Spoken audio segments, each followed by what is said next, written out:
추수가 시작되는 가을입니다.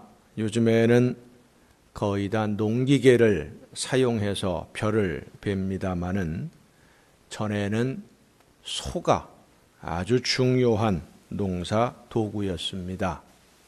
봄에 밭을 갈 때부터, 논밭을 갈기 시작할 때부터 이 소는 중요한 역할을 했고, 거두어들이고 또 그 거두어들인 볕단을 운반하고 탈곡을 하고 하는데 소는 반드시 있어야 되는 아주 중요한 농사 도구였기 때문에 농사를 짓는 과정에서 소를 한 마리 키운다라고 하는 것은 대단한 자부심을 갖는 일이었습니다. 어떻게든 돈을 모아서 송아지 한 마리 사다가 외양간에 묶어두게 되면 그날부터 양 어깨에 힘이 들어가게 되는 큰 자산이 바로 소이죠. 그런데 이 소가 있는 외양간에 가끔 불이 납니다. 장난을 치다가 불이 나기도 하고 아이들이 여러 가지 이유로 인해서 불이 나게 되는데, 불이 나면 이 소를 빨리 끌어내야 되는데 문제는 이 소라고 하는 동물이 워낙 겁이 많아요. 여러분 소 눈 보셨지요? 얼마만해요? 무지하게 큽니다. 주먹만합니다. 속에까지 보면 정말 대단히 커요. 그 커다란 눈을 껌뻑껌뻑대면서 얼마나 겁이 많은지, 불이 나서 사람들이 이리저리 뛰고 하는 모습을 보면 자기 집이 불에 타고 있는데도요 밖으로 나올 생각을 안 해요. 딱 버티고 서 있는데 아무리 힘이 센 사람이 달려들어서 끄집어내도 소가 끌려 나오지 않습니다. 외양간에 불이 났는데 소가 나오지 않고 있으면 가장 중요한 재산인 소를 잃어버릴 수밖에 없으니까 어떻게든 이 소를 끌어내야 되는데, 불이 난 집에 소를 끌어낼 수 있는 방법이 바로 뭐냐? 오늘 본문 제목이 뭐지요? 말씀의 제목이 여물통을 뒤집어서, 여물통을 뒤집어 엎어버리는 겁니다. 주인이 이 소가 보는 앞에서 소가 먹던 여물통을 엎어버리면 소가 순순히 밖으로 나옵니다. 때로는 여물통을 엎어버리면 고삐를 잡고 끌어내기도 전에 자기 발로 걸어 나오기도 합니다. 소가 생각하기에 여물통이 엎어지면 여기서는 더 이상 희망이 없구나, 여기에는 내가 더 이상 먹을 게 없구나 생각을 하고는 제 살 길 찾아서 밖으로 걸어 나오는 것이죠. 외양간에 불이 났을 때 주인이 이 여물통을 엎어버리는 이유는 소가 외양간에 그대로 머물러 있으면 위험하니까, 죽으니까 소가 기대고 있는 마지막 희망을 엎어버리는 겁니다. 여러분은 여러분의 인생에서 여물통이 엎어지는 그런 막막한 순간을 만난 적이 있습니까? 마지막 희망이 사라지는 그런 벼랑 끝에 몰려본 경험이 있습니까? 더 이상 내가 해볼 수 있는 것이 아무것도 없구나, 이제는 정말 끝이다 라고 생각되는 그 순간, 오늘 본문 말씀을 보면 하나님이 바울의 여물통을 엎어버렸어요. 본문 말씀에 보면 형제들아, 우리가 아시아에서 당한 환난을 너희가 모르기를 원하지 아니하노니 힘에 겹도록 심한 고난을 당하여 살 소망까지 끊어지고 우리는 우리 자신이 사형 선고를 받은 줄 알았다라고 이야기를 합니다. 사형 선고를 받은 줄 알았다. 하나님이 완전히 버린 줄 알았다라는 말이죠. 바울은 하나님의 뜻을 따라서 예수님의 복음을 전하기 위해서 온 생애를 헌신한 하나님의 일꾼인데, 하나님이 부르셔서 귀하게 사용했던 하나님의 소중한 일꾼인데 왜 이렇게 고난을 당합니까? 하나님의 뜻을 따라서 믿음으로 순종하면 하나님이 복을 주시고 평안하게 해주시고 모든 좋은 것에 부족함이 없도록 풍성한 복을 누리는 것이 당연하다고 우리는 생각합니다. 그런데 바울을 보면 힘에 겹도록 심한 고난을 당했어요. 모든 희망이 사라지고 살 소망까지도 포기했을 정도입니다. 사도행전 14장에 보면 바울이 루스드라라고 하는 곳에서 복음을 전하다가 유대인들의 선동에 의해서 그 루스드라 성 사람들한테 돌에 맞는 일이 벌어집니다. 돌에 맞는다라고 하는 것은 죽이겠다는 얘기예요. 얼마나 심하게 맞았는지 사람들이 이 바울이 죽은 줄 알고 성 밖으로 끌어다가 내다 버렸는데 거기서 정신을 차렸어요. 그리고는 루스드라 성에 또 들어가서 자기를 돌로 쳐 죽이려고 하던 그 사람들에게 또 복음을 전합니다. 에베소라고 하는 도시에서는 귀신에 사로잡혀서 점을 치던 여종을 고쳐주었다가 죽도록 매를 맞고 감옥에 갇히기도 합니다. 열심히 복음을 전하는 일꾼인데 하나님이 좀 보호해 주시고 능력으로 지켜주시면 좋겠습니다마는 말로 다 표현이 안 되는 많은 환난과 고난을 당했어요. 고린도후서 11장에 보면 바울이 자기가 당한 고난을 이렇게 설명합니다. 내가 매도 수없이 맞고 여러 번 죽을 뻔하였으니 유대인들에게서 40에서 하나 감한 매를 5번 맞았으며 3번 태장으로 맞고 1번 돌로 맞고 3번 파선하고 1주야를 깊은 바다에서 지냈으며 여러 번 여행하면서 강의 위험과 강도의 위험과 동족의 위험과 이방인의 위험과 시내의 위험과 광야의 위험과 바다의 위험과 거짓 형제 중에 위험을 당하고 또 수고하며 애쓰고 여러 번 자지 못하고 줄이며 목마르고 여러 번 굶고 춥고 헐벗었노라. 말로 다 설명이 안 되는 거지요. 왜 그랬을까? 아시아에서 복음을 전하던 이 사도 바울 일행이 유럽으로 건너가서 이방인들에게 복음을 전하게 되었는데 그 중에 아덴이라는 도시가 있었습니다. 이 아덴이라는 도시, 오늘날로 말하면 아테네입니다. 철학자들의 도시예요. 그래서 바울이 이 아덴이라는 곳에 가서 자기 전공을 살려서 예수 그리스도의 복음을 아주 논리적으로, 학문적으로, 철학적으로 아덴 사람들에게 설명을 했습니다. 다른 도시에서 복음을 전한 것과는 다른 방식으로 사도 바울이 철학을 공부한 사람이니까 자기 전공을 살려서 자기가 아는 모든 지식을 총동원해서 정말 멋있게 사도행전에 보면 가장 멋있는 설교를 합니다. 이 사도 바울의 설명을 듣고 아덴 사람들이 하는 말이 당신 말이 참 재미가 있고 흥미가 있다.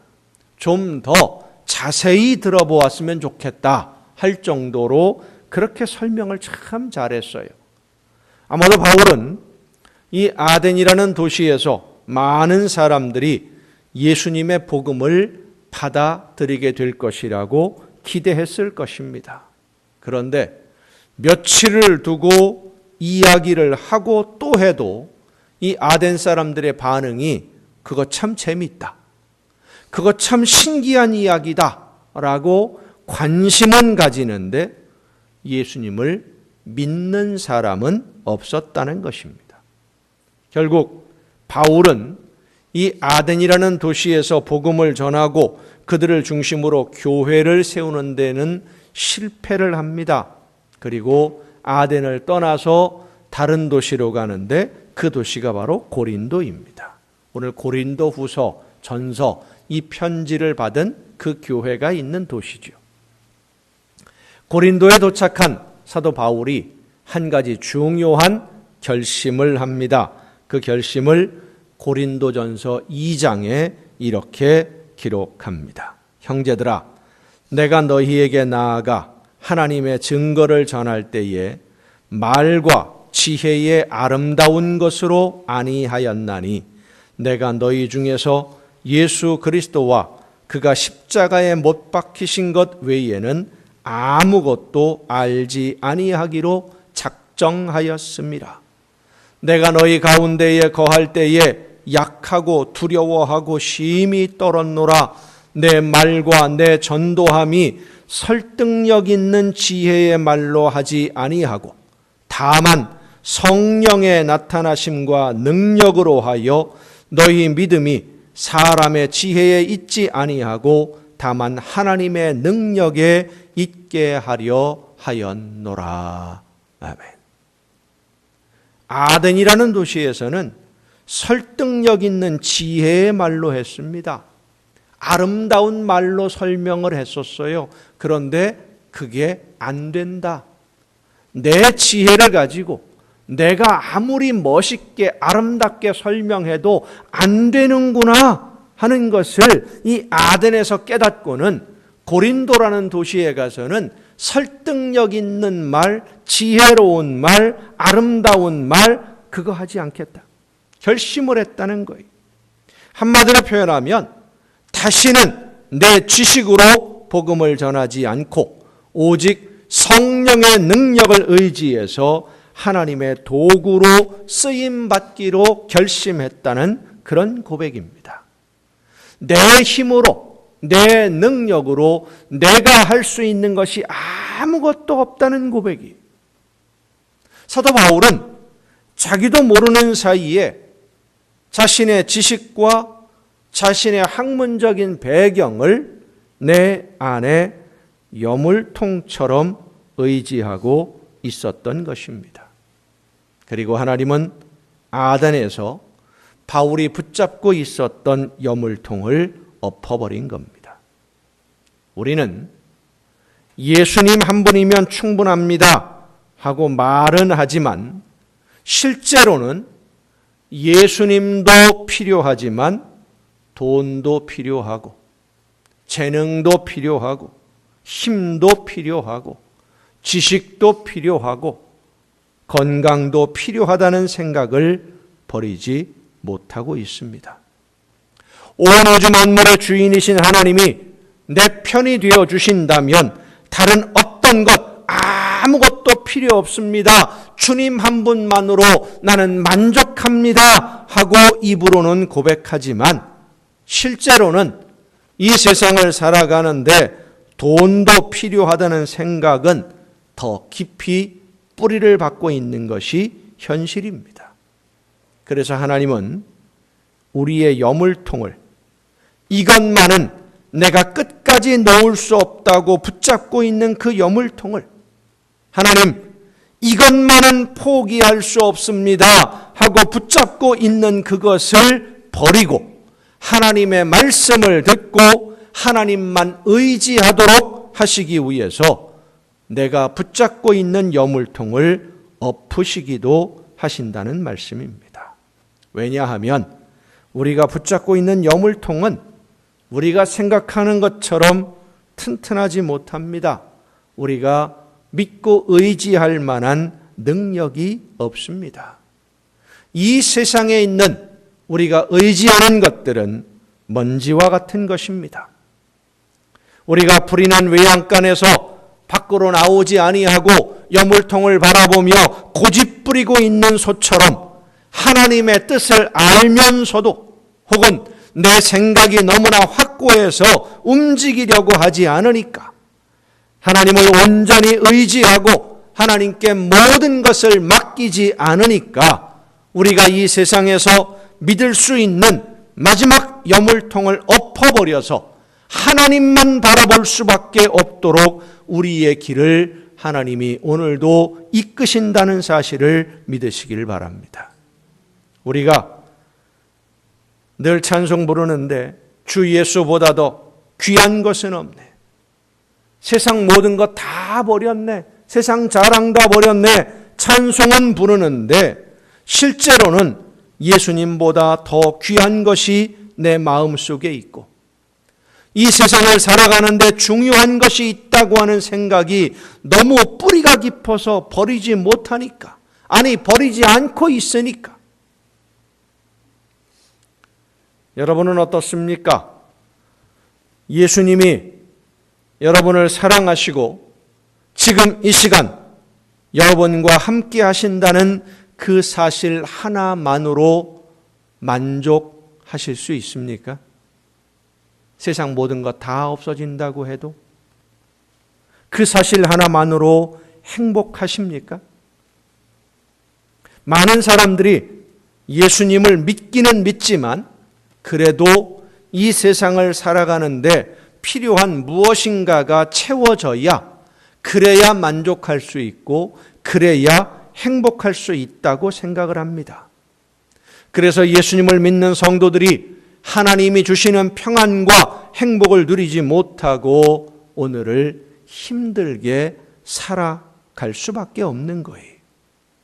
예수님을 믿는데 행복하지 않은 것은 내가 하나님의 자녀가 되었고 내 영이 하나님의 놀라우신 은혜와 그 사랑으로 말미암아 모든 죄를 용서받고 영원한 생명을 받아 누리게 되었음에도 불구하고 행복하지 않은 것은, 만족하지 못하는 것은 내 안에 여물통이 있기 때문이에요. 이 세상에서 하나님보다 더 믿고 의지하는, 이 세상에 내가 기대고 있는 그 무엇이 있어요. 그래서 불이 난 외양간에서 나가지 않고 버티고 있으니 그 불이 난 외양간에 무슨 행복이 있고 거기에 무슨 만족이 있겠습니까? 고통스러울 뿐이죠. 사랑하는 성도 여러분, 여물통이 엎어지는 것은 아픔입니다. 하지만 여물통이 엎어지지 않으면 불에 타 죽을 수도 있어요. 하나님이 여물통을 엎으시는 것은 우리를 힘들게 하고 고통을 주시려는 것이 아니라 우리를 죽음에서 생명으로 옮기시려는 하나님의 인도하시는 손길임을 믿으시길 바랍니다. 여물통이 엎어지지 않았는데 주님, 나는 죽었습니다. 이제는 정말 예수님만 바라보겠습니다. 내가 할 수 있는 것이 아무것도 없습니다. 주님만이 나의 힘이요 내 소망입니다. 할 수 있는 사람 세상에 없어요. 아직 여물통이 있으니까. 그래도 요거 하나가 남아 있으니까 요거까지만 해보고 이것만 해결되면, 그 여물통이 엎어지니까 금식하며 기도하는 것이고, 믿었던 여물통이 사라지니까 늦은 밤 잠이 들지 못해 철야하며 기도할 수밖에 없는 것입니다. 마지막 희망으로 기대하던 여물통이 그만 내 앞에서 엎어지고 나니까 하나님, 이제는 정말 하나님밖에는 없습니다. 매달려 간구할 수 있는 것입니다. 하나님이 우리의 여물통을 엎으시는 그 과정은 많이 힘들고 아파요.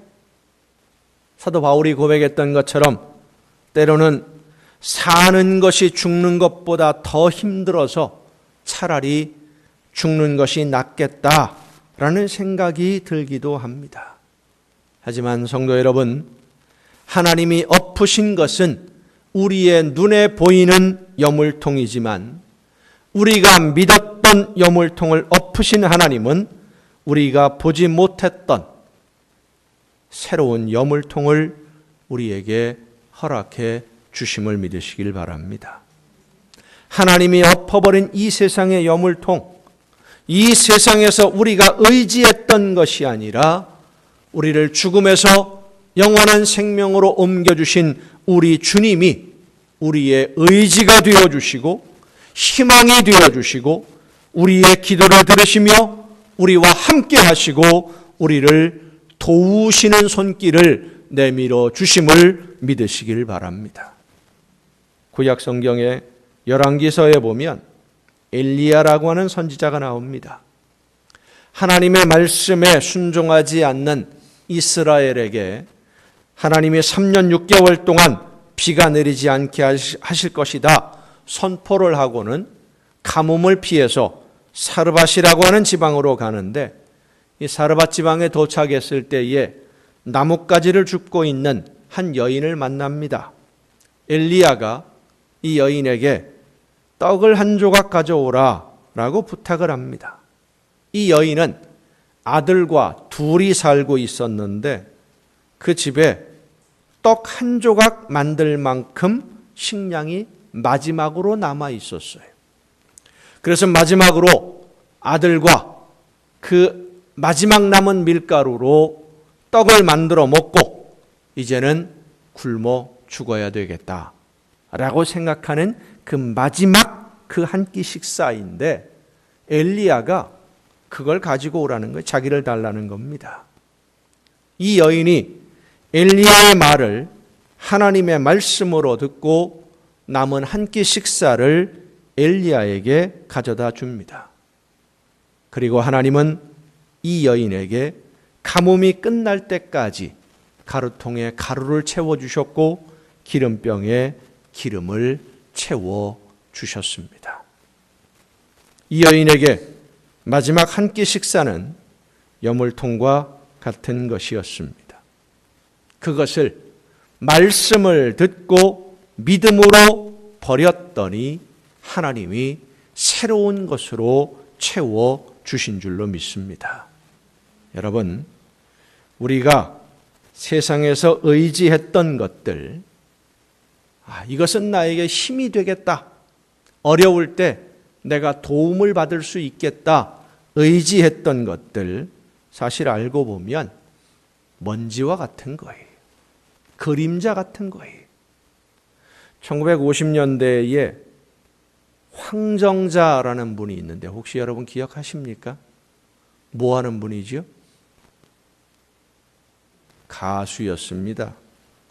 그분이 불렀던 노래 중에 유명한 노래가 차차차가 있습니다.